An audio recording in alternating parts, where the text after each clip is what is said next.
Сежвы, бродяга Чов, приют арестантов, дом пацанов, арестантский лед. Вам наш салам, салам напополам.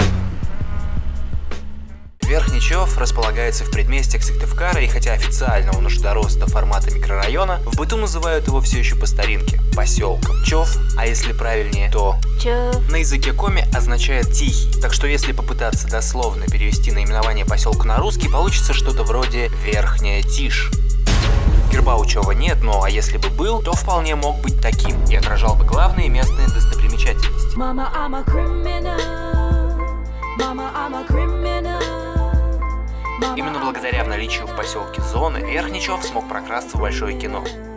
В начале 90-х на экраны вышел криминальный боевик по прозвищу «Зверь», большая часть экранного времени которого была посвящена нелегким лагерным будням, снимались которые именно здесь. Картина, быть может, и уступала вышедшей за год до того и схожей по тематике ленте «Беспредел». Петух закукарекал за место Авроры. Однако и по прозвищу «Зверь» был по-своему запоминающимся явлением в конвейере перестроечных чернушных боевичков.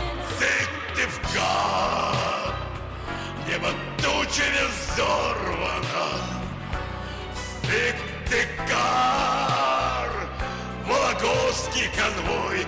Човские сторожилы еще помнят свои встречи с замечательными советскими актерами, для которых Верхний Чов на некоторое время стал съемочной площадкой. Среди них легендарный Армен Джигарханян, Валерий Носик, Юрий Назаров и, конечно же, Дмитрий Певцов. На премьеру этой картины в далеком 90-м году в стенах местного клуба кинотеатра, казалось, набился весь поселок. Позднее в Човском клубе, кстати, многие годы проводились и еженедельные субботние дискотеки. Сегодня же здание, бывшее некогда средоточием культурной жизни поселка, вызывает лишь грусть. В сыктывкарском поселке Верхний Чов сегодня днем горела школа. Общеобразовательная школа номер 8 имеет 9 классов и функционирует уже более 30 лет. В поселке, ко всему прочему, располагается и войсковая часть со стрельбищем. Наш Човский гарнизон, зарядка, стадион.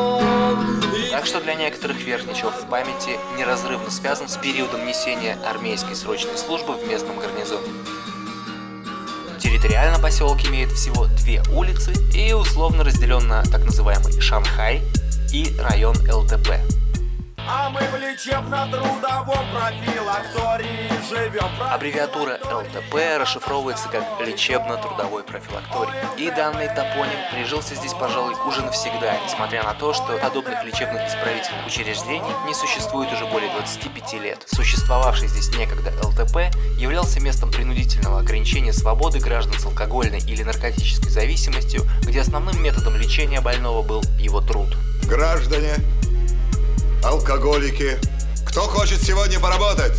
Сетевых магазинов в округе нет, хотя уже и не первый год, по слухам, здесь совсем скоро должна появиться вездесущая пятерочка.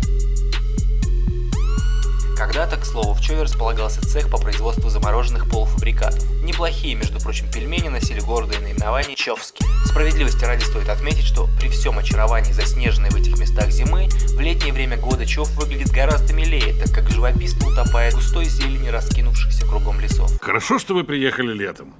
Зимой здесь бывает очень паршиво. Я вырос в этих местах и еще не раз вернусь сюда снова. Напишите в комментариях, какими судьбами с Човом оказались связаны вы. Кроме того, подписывайтесь на канал, чтобы в будущем не пропустить ничего нового.